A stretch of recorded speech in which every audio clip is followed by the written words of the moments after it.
Alright guys. Oh, bam! Almost left that out, didn't I? I tell you, y'all can see the water's nasty. I haven't fished for 5 days because it's been windy, and it's windy today, but it's been rainy and it's been cold. It's in the 40s today. I left my house like it was 44. And it's late in the evening. I waited for it to warm up as long as I could. So, yeah, it was lunchtime. It was still like 38. 38's not bad if you got a sunny day and the wind ain't blowing. Y'all can see the water chopping here. The wind's coming down the lake right here, so I'm behind it. I'm hiding behind this point right here. So this is probably the only place I can fish, and there's not many fish here today. Yes, I've been catching a lot of fish here the last 2 or 3 weeks, but there's not many here today. It's a few scattered ones. I've been here probably 15 minutes, and this is the first fish I've caught. Decent fish, though. Bam. This is the cutie color. I make it in the little bit. And then the bug, quite a few people buy it. It's a good bright color if you're fishing nasty water. It's a purple. It's just purple with blue highlight. So it's got purple flake in it and stuff. So when you, being a purple with blue highlight, when you spin it in your hand or it turns into water, it's got a blue shimmish on the outside of it. Yeah, so it's different. And the reason I call it cutie, when I made these baits, excuse me, when I made the baits, and was showing them to my wife on the cookie sheet. I put them on cookie sheets, so they're all laying full. Yeah, it's pretty. And my wife looks at them. She goes, "Oh, that's a cute color." I said, "You like it?" She said, "Yeah." I said, "Oh, that'd be a good name for it. Then we'll just call it Cutie." So there you go. Bam. This one followed me a little ways, and I thought he ain't gonna hit it. So I started reeling it again. He rolled right up and grabbed it. All right. It's been a little bit, guys. It's probably been 10 minutes. They're not real aggressive. Like I said, the weather's been so screwed up, and it's not the best right now. The wind ain't anyway. Do y'all like to fish when it's windy? Tomorrow's supposed to be pretty. Wind tomorrow's supposed to be only 5 miles an hour. So I hooked him good too. This is a big old hook. Somebody asked me in a comment, I think, and I was talking to a young man. He's about 10 and a half. Look, we could hit in the sun. If I can't see that one. He's probably 10 and 5/8. Somebody asked me about this big old fat jig head that all the paints were off. I've been using the same head, guys, probably 3 weeks. Beating the bottom. I'm fishing the bottom. The fish are on the bottom. I'll show you here in a minute. There's not many. And I've been using that same lead head. When I go home today, I'm going to carry it in the house, and I'm going to repaint it. They came bare lead, and I painted them. And then that paint's supposed to be super tough. But still, that thing hitting rocks all the time and stuff, it comes off. I mean, you know, paint. Look, I paint for a living. Paint's only so tough. I had people complain about it on doors and stuff. Chair rail, the guy like, "This painted 2 years ago, ain't no paint on it." I go, "Well, you're hitting chairs on it." You're beating chairs. It's doing what it's supposed to do, the chair rail is. But that paint ain't so tough, you know? All right, let's see if we come up with another one. That head is, I think, 3/16. I keep telling you, I'm not sure. I was throwing an 1/8 ounce one a while ago, and this sank a lot faster. So, yeah, I don't think it's quite an 1/8 ounce. All right, guys, I was talking to y'all and trying to show y'all some fish, and the camera died, so I'll cut that out and we'll try it again in a minute. I threw out this one was, I got my live scope on 55 feet, and I threw past the live scope when my bait come back into the 50 feet, about 45 feet. There's 2 or 3 there, and this one rose up and grabbed it. See, you got to find one that's interested. You know, when the crappie fishing's easy, when they're schooled up on a brush pile or something like that, and there's piles of them, you know, you can pull up there sometimes, catch 5 or 6, you know, whenever cast. Last fall, in October, I got on some couple little trees in the water, and one time I had a guy trip, and we sat there and caught doubles. I bet you 5 or 6 casts in a row. You know, we caught 10 or 12 fish in just a few casts. Then it got a little tougher, and then we catch one here, one there, you know, and find when it stopped, we'd move the boat a little bit, find somebody have scattered or on something on a stump or something, and take off again. But it's not like that here sometimes in the wintertime. I watch some of these guys on YouTube that are catching quite a few in the wintertime, and they're fishing Louisiana down south, and I looked, you notice the water temperature when they show it here. See, it's 44 here now, sitting right here, and that's the surface. The true water temperature is probably around 40 to 41 if you come here first thing in the morning. All right, that's your true water temperature. That's what the sun beating on today. And tomorrow it might get to 45 in here, the sun beating on it. But when this is winter, this is pre-spawn, it's a little different. Now, some of y'all, I even heard somebody say this the other day. They said, well, most people don't even fish this time of year. That is right. Well, y'all, a lot of people don't even fish this time of year. That's a fish. That's a fish. Okay? That's a fish. See that little mark right there? That's a fish. I don't know how much glare y'all getting. Okay, let's put this thing back in action here. I reset, I done the download, guys. Update. That's why all this looks different. I had to start all over this morning, figure it out all over. So here's a couple fish right there. Way out there, see? That's 45 feet. See, this is 55 feet at the end of it. That's why I like them. I like them about 30 feet. No, this is 25 feet. There's a couple decent ones. I'm moving this handle, guys, over here looking around. All right, that's what I'm doing. So I got my spot lock on. That's why, if you have it on your trolling motor, you need it on a different foot pedal. Sam's got a foot pedal. He can turn it on his trolling motor. You can have a hand one. I've seen people with hand ones. But you can see my trolling motor's trying to keep me here. You can see how rough the water is coming down through the woods in the wind. I'm out of the wind a little bit. So in order for me to look around, I move this pole. Now I heard somebody on the video the other day talking. I'm not gonna say who it was. And they said, oh, you don't, because a lot of y'all guys watching. Oh, you don't want a pole. That's the worst thing you can do. He said, oh, you want it on your trolling motor. How are you gonna do that if a trolling motor moves it? Unless you have a separate control on your trolling motor. Like I said, unless you have a little foot pad that moves or whatever. And then it's fine on your trolling motor. It doesn't make any difference. Then it's the same thing as this, right? You still can look around and use spot lock. But if you don't have it, if you don't have your transducer on a separate device and just have it on your trolling motor and you got spot lock, you can't use spot lock when you're crappie fishing, right? So I know guys use, I told you about the story about the guy that catches all the crappie that won all the tournaments before. Go out and watch him, check him out. He's got trolling motors on the back of his boat too. Here comes some interview here now.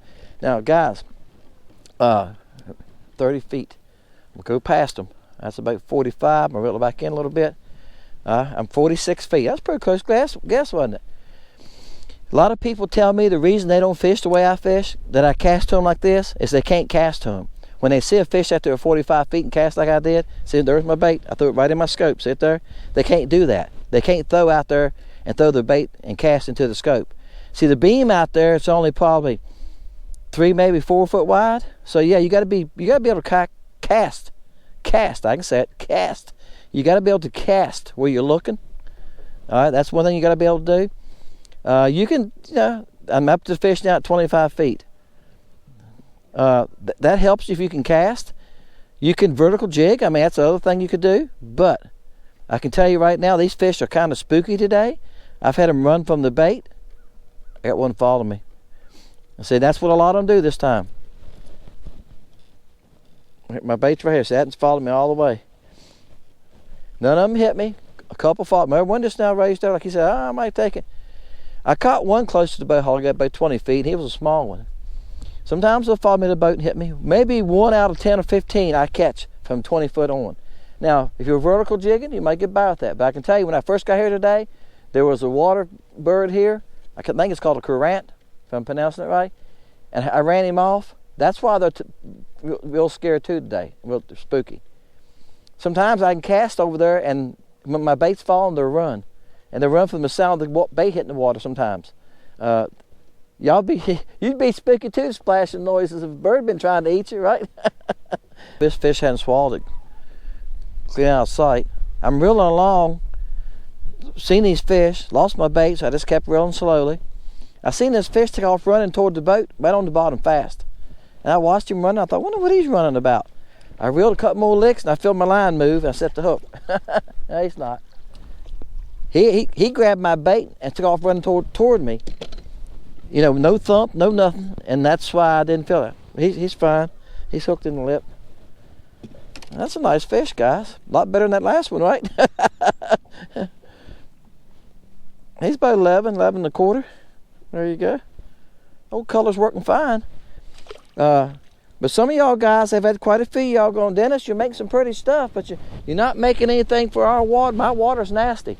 Well, guys, I don't know how dirty your water is. right here now, it's probably, last time I checked it Tuesday, it was about 15 inches. It's about the same, maybe even less now. So we're in the area of 12 to 15 inch visibility. Once you drop that bait in, I like to try to tell you all that every video, so you can say, well, Dennis is fishing clear water. No, Dennis don't fish clear water. So I can see it there. Let me drop it in. And this bait's bright. All right, there's how far down. I can start making it out that distance. I'm going to say that's probably, there's a foot. Right there's a foot. That's about 16 inches, 15, 16 inches, maybe 17 inches. I can see this bait down. And this is a bright color, right? If it was a more natural color. But I bet you in this watercolor, I could put the Virginia shad on the chartreuse tail and catch fish on it. I've done it. I loaded a video last Wednesday, and I was using Blue Boy, Virginia shad, chartreuse tail. The first one I loaded about the grubs, right? And I was using stuff like that, and I caught fish on it. They can see in this water better than you think they can. I've noticed sometimes my bait will be 6, 8 feet from them, above them, or coming toward them, and I'll see them turn and come toward the bait. Yep, I have seen some do that today. So if they're interested, you'll be surprised. They can see further than you think they can. Now, this is stained from rain. We've been getting a lot of rain, and that usually happens here every year, and it'll stay like this now. It won't clear up till about usually April or May. Sometimes June before it clears. It depends how much rain we get. And the local people, I've had local people here go like, man, this lake stays so nasty. It's always nasty looking. I go, it'll clear up to summertime. Oh, I don't know. It's always nasty. It's June before it ever gets clear. That's about right. It's about June, and it gets to be about 3 foot visibility. All right. If you go to the other end of the lake, I'm on the river end. If you go to the other end of the lake, this lake is 20,000 acres. So if you go to the other end, it's got a light stain to it. It doesn't get as dirty because it's away from the river. We got farmland above us and everything. All right. And it doesn't get as dirty. And in the summertime down there, you can see down 5 or 6 feet. Bam.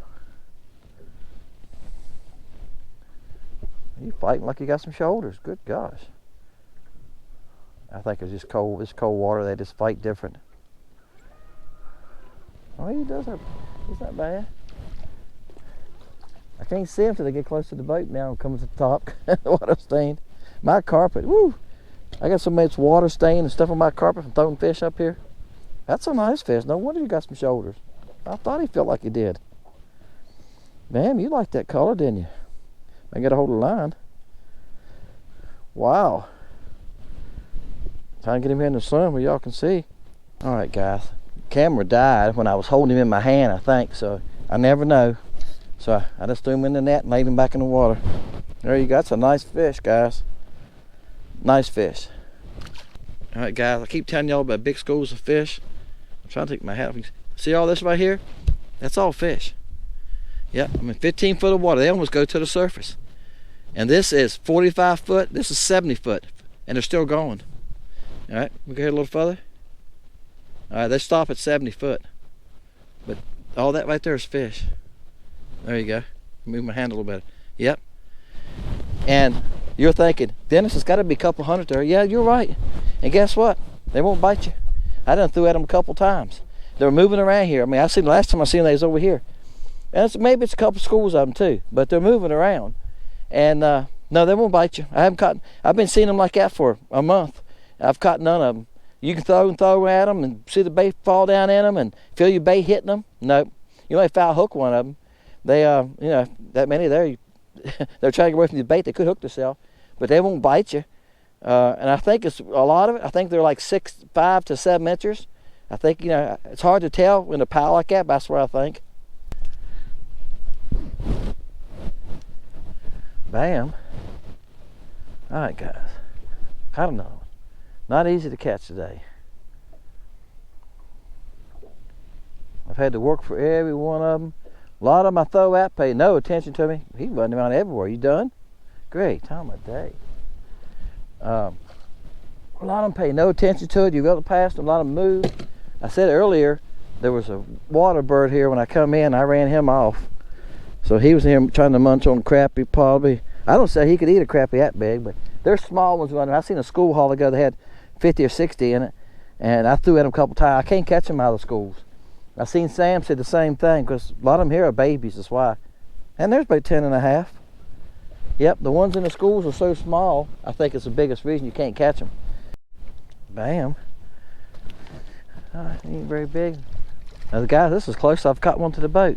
They actually were coming toward me, coming under the boat, going out away from the boat. And they got out to about, I was reeling in. He ain't very big though. I was reeling back in. So when I got about 15, 20 foot, something like that, I dropped the bait down to them, and it was 4 of them. And one of them started falling. One came from the back, and just rolled up and hit it. About 15 foot, he just rolled up and hit it. Because I got to keep reeling, I can't stop. And he was falling it, and another one was coming. He intercepted him off. Like, nope, that's mine. Like I say, you get a couple together like that, sometimes you can catch them out of competition. Bam. All right, guys, it's been a little bit. My depth finder went crazy, and it started saying I needed to calibrate it, so I had to work with that. Finally, I had to cut it off and reset it about 3 times. I had to cut the black box off. That's a nice fish. And cut it back on. I finally got it right. You know, your computer would do that sometimes, won't it? You know? You cut it off and cut it back on. Your phone, too. You know, they tell you need to cut your phone off once in a while. Because when you cut it back on, it reloads. So I had to reload it a couple times, I reckon that's what I'm saying. So, bam. All right, there you go, guys. That is the cutie color. I don't have a name for it right now. Besides it's cutie with it's going to be in the grubs and the hot tail. I'm calling these hot tail grubs, guys, because I'm putting tails on almost every color. I've made some other colors. I won't show them to y'all today in this video, but I've made about 6 different colors yesterday, playing around, and I got some bright ones. I got some oranges and other colors coming, and I got some natural colors too, like flash, Virginia shad. So, you know, we'll cover the whole spectrum. We'll get some stuff for clear water, and it'll be stuff for pretty nasty water. This ought to be good for pretty nasty water, shouldn't it? So I'm catching fish on here. Let's say visibility is around 15 to 18 inches, and fish are hitting it. The worst problem I have today is the wind. As y'all can see, the wind's bad. I'm fighting that, and I just wanted to get out because it's not terrible cold. It's like 42, 44 degrees. I figured I'd get out a little bit, see if I can make a video. So I'll throw these at y'all. Appreciate y'all guys, fishing lake country. That's what we do here, guys. We make up colors, we make baits, make colors, and we fish with them. If y'all are interested in any of these baits, they'll be on by probably at the 1st of March, okay? Around the end of February, 1st week of March, we'll have them on. I've started making stock in some of the colors. Some of the colors I haven't even fished with yet. I'm not going to put a color on the site till I fish with it, or somebody else does. I've sent a few out to a few people, to a couple of those people fish with and go, hey, yeah, that's a good one, all right, before they go on the site. Appreciate y'all guys. If you haven't, check out Lake Country Baits. The Hot Tail LC shads are on there, and they're selling good. There's some colors I'm out of already, guys, and I'll be honest with you, it's been too cold to shoot the dual colors. Even running heat in my shop, I try to shoot them, and it just sets up too fast. They don't fill out. I'm not getting all the bodies. Even with these grubs, I've been making them. Sometimes I shoot 20 at a time. Sometimes I'm only getting 18 of them. They don't feel like complete because of the molds, and I'm heating the molds on the griddle. It's just that everything cools off too fast. When it's 40 degrees and you're trying to run a heat in your shop, it just ain't the same, is it, guys? It's having a area that's heated consistently, you know. So y'all know how it is. You go in a shop and heat it, and you grab a metal tool and go like, man, that tool's still cold. I've been in here for half an hour. Yeah, heating the mold still ain't helped me. I've been trying to heat the injectors too. So anyway, we'll get caught up. We get a decent warm day where I can shoot baits. We'll get caught back up. All right. Appreciate y'all guys. See you next time. Fishing Lake Country.